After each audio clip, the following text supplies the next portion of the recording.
Hello guys, welcome to nursing official. मैं दीपक पाल स्वागत करता हूं आप सभी का आपके अपने इस नर्सिंग एजुकेशन प्लेटफॉर्म पर। तो हमारा आज का मोटिवेशन कोट है, किस्मत की एक कमाल की बात है कि ये पलटती ज़रूर है लेकिन मेहनत के दम पर। तो साथियों, जो भी आपके गोल्स हैं, जो भी आपने अपने लिए लक्ष्य तय करें, उनके लिए आप निरंतर प्रयास करते रहें, निश्चित ही आपको सफलता प्राप्त होगी। तो जैसा कि आप सभी को पता है, आने वाले फ्यूचर में जो एएनएम के एग्ज़ाम होने हैं उसके लिए सीरीज चलाई जा रही है। और अगर आप इस चैनल पर नए हैं तो चैनल को सब्सक्राइब कर लें और वीडियोस को शेयर भी कर सकते हैं। तो चलिए चलते हैं हम आज की अपनी क्लास की तरफ। पहला क्वेश्चन देखेंगे, मधुमेह एक ऐसी बीमारी है जिसके कारण जो डायबिटीज़ है वो क्या कोज करती है। ऑप्शन देखेंगे, very low blood sugar, high blood sugar, the body stops making glucose, या बॉडी क्रेव्स फॉर ग्लूकोज। तो जो डायबिटीज़ होता है इसमें क्या होता है, जो ब्लड होता है इसके अंदर शुगर की मात्रा बढ़ जाती है। तो इसलिए इसका सही आंसर होगा option number B, high blood sugar. और इसको हम क्या कहते हैं, हाइपर ग्लाइसीमिया भी कहते हैं। हाइपर यानी ज़्यादा और ग्लाइसीमिया यूज़ होता है ग्लूकोज के लिए। शुगर को हम ग्लूकोज भी कहते हैं। वहीं अगर बात करें जो लो ब्लड शुगर हो, यानी 70 से अगर नीचे चली जाती है इसकी अमाउंट, तो उसको क्या कहा जाएगा, उसको लो ब्लड शुगर कहा जाएगा। और इसको हाइपोग्लाइसीमिया भी कहते हैं। ध्यान रखेंगे, अगर लो है तो हाइपोग्लाइसीमिया, हाई है तो हाइपर ग्लाइसीमिया। तो यहाँ पर हमारा ऑप्शन नंबर बी करेक्ट हो जाएगा, high blood sugar. Next one बात करेंगे, क्वेश्चन नंबर सेकंड, आनुवांशिकी के जनक के रूप में किसे जाना जाता है। हमसे पूछा गया है, फादर ऑफ जेनेटिक्स किसे कहा जाता है। ऑप्शन देखेंगे, Thomas Hunt Morgan, Gregor John Mendel, Watson, या विलियम बैटसन। तो जो डिस्कवरी करी थी, जो हेरिडिटरी की जो प्रिंसिपल था वो किसने करी थी, वो करी थी ग्रेजर जॉन मेंडल ने। तो इसी के बेसिस पे क्या कहा जाता है, इसको फादर ऑफ जेनेटिक्स कहा जाता है। तो यहाँ पर हमारा ऑप्शन नंबर बी करेक्ट हो जाएगा, ग्रेजर जॉन मेंडल को क्या कहा जाता है, फादर ऑफ जेनेटिक्स, यानी आनुवंशिकी का जनक किसे कहा जाता है, ग्रेजर जॉन मेंडल। वहीं अगर हम बात करें जो वॉटसन हो, इसने क्या किया था, ये ऑप्शन नंबर सी वॉटसन है, इसने करी थी डिस्कवर करा था डबल हेलिक्स डीएनए का। वो किसने डिस्कवर करा था, वो वाटसन ने डिस्कवर करा था। तो यहाँ पर हमारा ऑप्शन नंबर बी करेक्ट हो जाएगा, Gregor John Mendel, father of genetics. Next में बात करेंगे question number third, how many autosomes are there in humans. हमसे पूछा है जो ह्यूमंस के अंदर कितने ऑटोजोम्स के पेयर होते हैं। देखेंगे ऑप्शन में, 22 पेयर, 44 पेयर, 32 पेयर, या 42 पेयर। तो जो ह्यूमंस होते हैं उनमें क्या होता है, 22 पेयर होते हैं ऑटोजोम्स के, और एक पेयर जो होता है वो होता है सेक्स क्रोमोजोम, जिसके अंदर एक्स और वाई क्रोमोजोम प्रेजेंट होते हैं। तो टोटल कितने क्रोमोजोम के पेयर हो गए 23 पेयर हो गए। यानी अगर इंडिविजुअली बात करें तो 46 क्रोमोजोम होते हैं। भाई अगर बात करें सेक्स क्रोमोजोम एक पेयर होता है, वो होता है एक्स एंड वाई। तो यहाँ पर हमारा ऑप्शन नंबर ए करेक्ट हो जाएगा, 22 पेयर होते हैं ह्यूमन में ऑटोजोम्स के। ऑप्शन नंबर ए करेक्ट हो जाएगा। नेक्स्ट में बात करें क्वेश्चन नंबर 4, सभी टीकों में से एक टीका राष्ट्रीय टीकाकरण कार्यक्रम का हिस्सा नहीं है। हमसे पूछा है जो नीचे टीके दिए गए हैं इसके अंदर जो राष्ट्रीय टीकाकरण कार्यक्रम का कौन सा टीका ऐसा है जो हिस्सा नहीं रहा है। ऑप्शन देखेंगे, बीसीजी, न्यूमोकोकल, पेंटावेलेंट, या ओपीवी। तो जो बीसीजी वैक्सीन है ये दी जाती है बच्चे को जन्म के समय। मैं बात करूँ जो पेंटावेलेंट होता है इसके अंदर आती है जैसे डिप्थीरिया, हेपेटाइटिस बी। और जो ओपीवी है ये होती है कि ओरली दी जाती है 6, 8 और 14 वीक्स के अंतराल पर। और एक इसके अंदर जो बूस्टर डोज दी जाती है वो दी जाती है 16 से 24 मंथ के अप्रोक्स। तो इसका सही आंसर होगा ऑप्शन नंबर बी, न्यूमोकोकल। जो न्यूमोकोकल है ये राष्ट्रीय टीकाकरण कार्यक्रम का हिस्सा कभी भी नहीं रहा है। तो यहाँ पर हमारा ऑप्शन नंबर बी करेक्ट हो जाएगा। नेक्स्ट में बात करेंगे क्वेश्चन नंबर 5, निम्नलिखित में से कौन स्वास्थ्य को बढ़ावा देने वाली जीवन शैली नहीं है।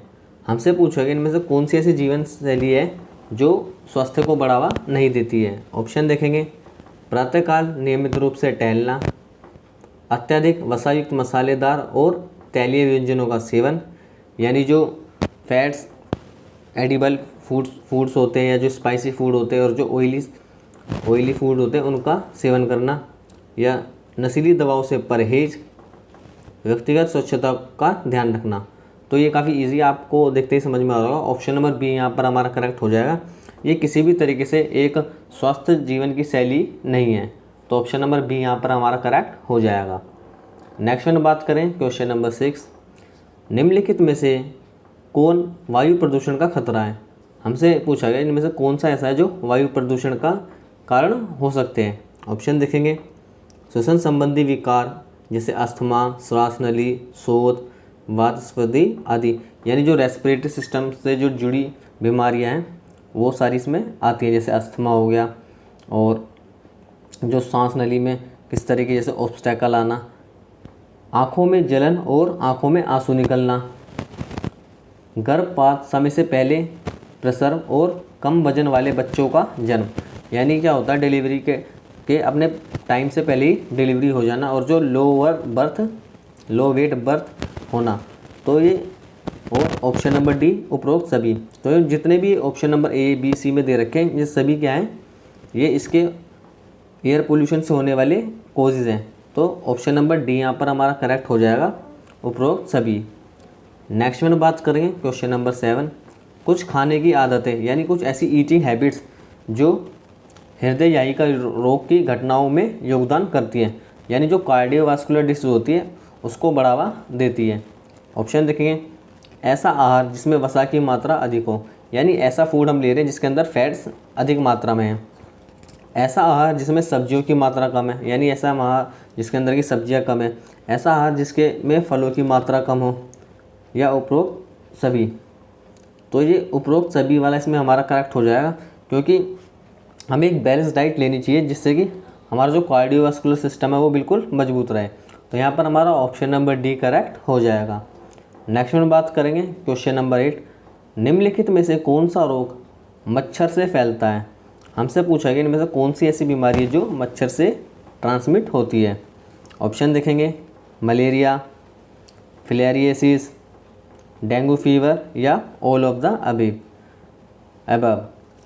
तो यहाँ पर देखो, जो मलेरिया है ये एनोफिलीज फीमेल मॉस्किटो से होता है, और वहीं बात करें फिलेरियासिस, ये भी एनोफिलीज से हो जाता है, और डेंगू ये भी मॉस्किटो से होता है, लेकिन ये एडिस से होता है। तो ये तीनों ही क्या है, ये मॉस्किटो से ट्रांसमिटेड होने वाली डिसीज़ हैं। तो यहाँ पर हमारा ऑप्शन नंबर डी करेक्ट हो जाएगा, all of the above. Next में बात करें क्वेश्चन नंबर 9, केंद्रीय प्रदूषण नियंत्रण board central pollution control board की स्थापना कब की गई थी। ऑप्शन देखेंगे, 16 जून 1978, 22 सितंबर 1974, 16 जून 1986, या डी 16 जून 1986। ये दो ऑप्शन एक जैसे हुए हैं। तो जो सेंट्रल पोल्यूशन कंट्रोल बोर्ड है इसकी स्थापना की गई थी 22 सितंबर 1974। इसका आप ईयर ध्यान रखना, 1974, 1974, 22 सितंबर 1974। और इसका हेडक्वार्टर कहाँ है, इसका हेडक्वार्टर है न्यू दिल्ली। तो ऑप्शन नंबर बी यहाँ पर हमारा करेक्ट हो जाएगा, सेंट्रल पोल्यूशन कंट्रोल बोर्ड।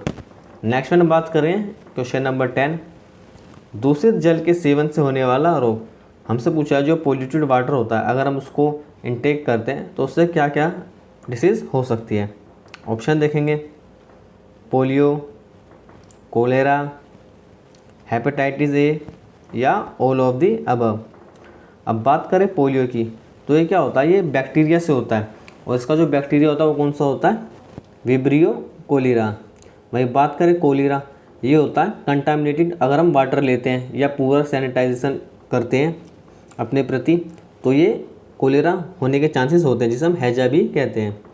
वही बात करें हेपेटाइटिस बी, तो ये होता है जो हम गंदा पानी या कहीं रोड साइड पे अगर हम गंदा फूड इंटेक कर रहे हैं तो उसके कारण भी हो जाता है। तो ये तीनों ही जो डिसीज़ है ये हमारे को, अगर हम पोल्यूटेड वाटर इंटेक कर रहे हैं तो उसके कारण से हो सकती है। तो ऑप्शन नंबर डी यहाँ पर हमारा करेक्ट हो जाएगा, all of the above. Next में बात करें question number 11, characteristics of mentally healthy person include. हमसे पूछा है जो इनमें से कौन से ऐसे कैरेक्टर्स हैं जो एक जो मेंटली हेल्थी पर्सन है उसके अंदर होने चाहिए। ऑप्शन देखेंगे, adjustability, emotional stability, self confidence या ऑल ऑफ द अबव। तो जो तीनों ही बातें ये सही है। जो एक मेंटली हेल्थी पर्सन होता है उसके पास अपने माइंड मेकिंग के एडजस्टेबिलिटी भी चाहिए, इमोशनल स्टेबिलिटी भी होनी चाहिए और सेल्फ कॉन्फिडेंस भी अपने प्रति होना चाहिए। तो यहाँ पर हमारा ऑप्शन नंबर डी करेक्ट हो जाएगा। नेक्स्ट में बात करेंगे question number 12, which of the following national health programme was started in the year 1953। हमसे पूछा इनमें से कौन सा ऐसा राष्ट्रीय स्वास्थ्य प्रोग्राम था जो 1953 में स्टार्ट किया गया था। ऑप्शन देखेंगे, national malaria control programme, national leprosy control programme, national tuberculosis control programme या revise national tuberculosis control programme. तो जो ये नेशनल मलेरिया कंट्रोल प्रोग्राम है यानी जो राष्ट्रीय मलेरिया की रोकथाम का जो प्रोग्राम चलाया गया था, ये चलाया गया था एक फोकस के साथ। इसके अंदर क्या करा गया था, जो इंडोर जाकर डीडीटी का स्प्रेइंग किया गया था जिससे कि मलेरिया को कंट्रोल किया जा सके। तो ये चलाया गया था 1953 में। तो यहाँ पर हमारा ऑप्शन नंबर ए करेक्ट हो जाएगा, नेशनल मलेरिया कंट्रोल प्रोग्राम। ध्यान रखेंगे जो मलेरिया का कंट्रोल करने का जो प्रोग्राम स्टार्ट किया गया था इंडिया के अंदर वो 1953 के अंदर किया गया था। तो यहाँ पर हमारा ऑप्शन नंबर ए करेक्ट हो जाएगा। वही बात करें जो नेशनल लेप्रोसी कंट्रोल प्रोग्राम, ये जो कुष्ठ रोग होता है उसके लिए वो कब स्टार्ट किया गया था प्रोग्राम, ये करा गया था 1955 में। ध्यान रखना लेप्रोसी 1955 में। वही बात करेगा टीबीसी, जो टीबी के लिए नेशनल ट्यूबरक्लोसिस कंट्रोल प्रोग्राम, ये चलाया गया था 1962 में जिस समय चाइना से हमारा युद्ध हुआ था। तो 1962 में टीबी, और उसके बाद इसी टीबी प्रोग्राम को रिवाइज करा गया था 1997 में। रिवाइज नेशनल ट्यूबरक्लोसिस प्रोग्राम कब रिवाइज किया गया था, 1997 में। तो यहाँ पर तीनों डेट आप ध्यान रखेंगे, मलेरिया 1953, लेप्रोसी 1955, टीबी 1962 और वहीं अगर रिवाइज कर दें तो 1997 में revise national tuberculosis control programme. तो ये तीनों की डेट आप ध्यान रखिएगा। तो यहाँ पर हमारा ऑप्शन नंबर ए करेक्ट हो जाएगा, national malaria control programme. Next में बात करेंगे क्वेश्चन नंबर 13, बेटी बचाओ बेटी पढ़ाओ programme launch in which state.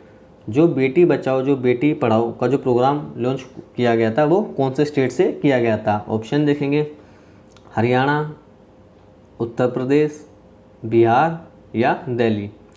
तो ये जो पानीपत जगह पड़ती है हरियाणा में, पानीपत में हमारे जो प्रधानमंत्री है, यशस्वी प्रधानमंत्री श्री नरेंद्र मोदी जी, उन्होंने 22 जनवरी 2015 में पानीपत से इस योजना को लॉन्च किया था, बेटी बचाओ बेटी पढ़ाओ। कैसे ध्यान रखें, जो कि हरियाणा में क्या होता था, कल्चर था कि बेटियों को पैदा होते ही मार दिया जाता था। तो उस चीज़ को ओवरकम करने के लिए प्रधानमंत्री जी ने बेटी बचाओ बेटी पढ़ाओ को नारा दिया था, पानीपत हरियाणा से। इस तरीके से भी आप ध्यान रख सकते हैं। तो ऑप्शन नंबर ए यहाँ पर हमारा करेक्ट हो जाएगा, हरियाणा। नेक्स्ट में बात करें question number 14, at home delivery is usually done by. जो घर पे जो डिलीवरी होती है वो नॉर्मली या यूजुअली किसके द्वारा की जाती है। ऑप्शन देखेंगे, फीमेल हेल्थ वर्कर, ट्रेंड दाई, एएनएम या ऑल ऑफ द अबव।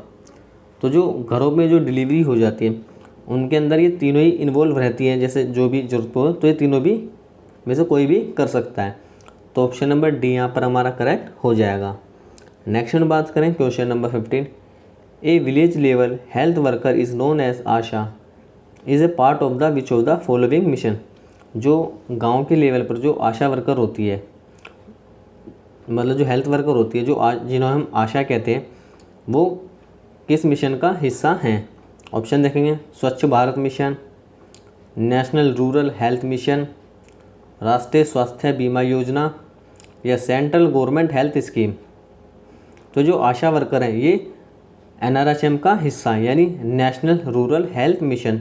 ध्यान रखेंगे, NRHM national rural health mission का हिस्सा कौन है, आशा वर्कर्स हैं।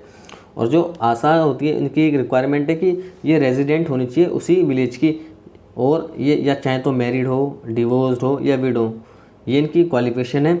मतलब कोई भी हो नॉर्मली तो ये बन सकती है। और इनकी जो एज क्राइटेरिया है वो 25 से लेकर 40 के बीच में रहता है। तो ऑप्शन नंबर बी यहाँ पर हमारा करेक्ट हो जाएगा, national rural health mission. Next में बात करें क्वेश्चन नंबर 16, ग्रामीण क्षेत्रों में जन्म और मृत्यु का पंजीकरण किसके द्वारा किया जाता है। हमसे पूछा है जो ग्रामीण क्षेत्र होते हैं उनके अंदर जो रजिस्ट्रेशन होता है डेथ का या जो बर्थ का, वो किसके द्वारा किया जाता है। ऑप्शन देखेंगे, जिला पंचायत, पंचायत समिति, ग्राम पंचायत या ग्राम सभा। तो जो ग्रामीण क्षेत्र होते हैं वहाँ पर जो बर्थ या डेथ का जो रजिस्ट्रेशन कराया जाता है वो ग्राम पंचायत के द्वारा किया जाता है। तो यहाँ पर हमारा ऑप्शन नंबर सी करेक्ट हो जाएगा, ग्राम पंचायत। वही बात करें शहरी एरिया में, जो अर्बन एरियाज़ होते हैं वहाँ पर किसके द्वारा किया जाता है, वहाँ पर रजिस्ट्रार के द्वारा किया जाता है। ध्यान रखें, ग्रामीण पूछे तो ग्राम पंचायत, ध्यान रखना ग्राम पंचायत। मैं अगर बात करें शहरी एरिया में तो रजिस्ट्रार के पास ये कराया जाता है। तो ऑप्शन नंबर सी यहाँ पर हमारा करेक्ट हो जाएगा। नेक्स्ट वन बात करें क्वेश्चन नंबर 17, 1952 में भारत सरकार द्वारा शुरू की गई ग्रामीण विकास योजना निम्नलिखित में से कौन सी थी। हमसे पूछा है जो 1952 में भारत सरकार के द्वारा ग्रामीण विकास योजना शुरू की गई थी वो कौन सी थी। ऑप्शन देखेंगे, integrated rural development programme, community development programme, high yielding varieties development programme या इंटेंसिव एग्रीकल्चर डिस्ट्रिक्ट प्रोग्राम। तो 1952 में जो कम्युनिटी डेवलपमेंट प्रोग्राम स्टार्ट किया गया था, यानी जो समुदाय था उसका विकास करने के लिए एक प्रोग्राम लॉन्च किया गया था 1952 में, 1952 में, और ये करा गया था 2 अक्टूबर 1952 में। और ये करा गया था जो उस दौरान जो फर्स्ट हमारा जो 5 ईयर प्लान आया था उसके अंदर ये कम्युनिटी डेवलपमेंट प्रोग्राम था। इसके कुछ एम थे, जैसे कि एग्रीकल्चर प्रोडक्शन को बढ़ाना, और जो रूरल अनएम्प्लॉयमेंट है उसको कम करना, और जो प्राइमरी स्तर पर जो एजुकेशन है और जो पब्लिक हेल्थ सेक्टर है उसको बेहतर बनाना। तो ये इसके एम थे। तो यहाँ पर हमारा ऑप्शन नंबर बी करेक्ट हो जाएगा, कम्युनिटी डेवलपमेंट प्रोग्राम। नेक्स्ट में बात करेंगे question number 18, roles of ANM in safe motherhood are. हमसे पूछा है जो एएनएम होती है उसके क्या रोल होते हैं टू अचीव सेफ मदरहुड, यानी एक सुरक्षित मातृत्व के लिए क्या उसके रोल्स होते हैं। ऑप्शन देखेंगे, distribution of iron folic acid tablets to women during pregnancy, यानी जो आयरन फोलिक टैबलेट होती है उसका डिस्ट्रीब्यूशन करना, यानी उसको देना एक जो वुमन प्रेग्नेंट है उसके दौरान। To manage the deliveries taking place in their area with sterilize technology, यानी स्टेरिलाइजेशन की जो टेक्नोलॉजी होती है उसका यूज़ करके डिलीवरीज़ को अपने एरिया में जो उनके भी एरिया होता है उनको वहाँ पर मैनेज करना। To provide information regards family planning to the public, जो परिवार नियोजन होता है, जो उसकी संरचना होती है उसके बारे में, जो फैमिली होती है, जो परिवार होता है उसको प्लानिंग के बारे में समझाना या उसको अवेयर करना। तो या ऑल ऑफ द अबव। तो यहाँ पर हमारे जो तीनों ही काम मैंने बताए ये तीनों ही क्या होते हैं, एएनएम के रोल होते हैं टू अचीव सेफ मदरहुड। तो ऑप्शन नंबर डी यहाँ पर हमारा करेक्ट हो जाएगा। नेक्स्ट में बात करें question number 19, what advice will ANM give to the mother for the care of a newborn baby. जो एक एएनएम वर्कर होती है वो मदर को किस तरह की सलाह देगी जो न्यूबॉर्न बेबी की केयर करने के लिए। ऑप्शन देखेंगे, हैव टू ड्रिंक वाटर, यानी उसको पानी पिलाना, baby keep in the sunlight, यानी जो बेबी को धूप में रखना, to keep the newborn baby warm, जो न्यूबॉर्न बेबी है उसको गर्माहट में रखना, या बाथ विद कोल्ड वाटर, यानी उसको ठंडे पानी से नहलाना। तो यहाँ पर जो हमारा ऑप्शन नंबर सी है, जो बेबी होता है न्यूबॉर्न बेबी होता है शुरू में क्या होता है उसको एक गर्म हमें उसमें रखना होता है, यानी जो गर्म एटमॉस्फेयर में थोड़ा वहाँ पर रखना होता है वार्म में। तो ऑप्शन नंबर सी यहाँ पर हमारा करेक्ट हो जाएगा, to keep the newborn baby in warm. तो ऑप्शन नंबर सी यहाँ पर हमारा करेक्ट हो जाएगा। नेक्स्ट में बात करें question number 20, which of the following is not a role played by a nurse. इनमें से कौन सा ऐसा रोल है जो नर्स प्ले नहीं करती है। यानी ऑप्शन देखेंगे, एजुकेटर, केयर प्रोवाइडर, डायग्नोस्टिशियन या कम्युनिकेटर। तो एक नर्स होती है वो एक तरह से एजुकेटर का भी काम करती है, क्योंकि वो फील्ड में रहती है तो एजुकेट करती है, अपनी जो भी नॉलेज है उसका यूज़ करके वो चीज़ों को बताती है। केयर प्रोवाइड करती है, केयर प्रोवाइडर भी। कम्युनिकेट भी करना पड़ता है सबसे, तो कम्युनिकेटर भी। लेकिन डायग्नोस्टिक करने का काम होता है ये डॉक्टर का। तो यहाँ पर हमारा ऑप्शन नंबर सी करेक्ट हो जाएगा। डायग्नोस्टिशियन का काम, यानी डायग्नोस्टिक कौन नहीं कर सकता, नर्स नहीं करती है। तो ऑप्शन नंबर सी यहाँ पर हमारा करेक्ट हो जाएगा। तो गाइज़ ये थे हमारे आज के 20 क्वेश्चंस। आई होप आपको क्लास पसंद आ रही होगी। अगर आपको क्लास हमारी अच्छी लग रही है तो चैनल को सब्सक्राइब करें और वीडियोस को ज़्यादा से ज़्यादा आप अपने दोस्तों में शेयर करें, जिससे हमें भी मोटिवेशन मिलता है और हम आगे भी इसी तरीके से आपके लिए क्लासेस लाते रहें। हमसे जुड़ने के लिए थैंक यू, धन्यवाद। मिलते हैं नेक्स्ट क्लास में।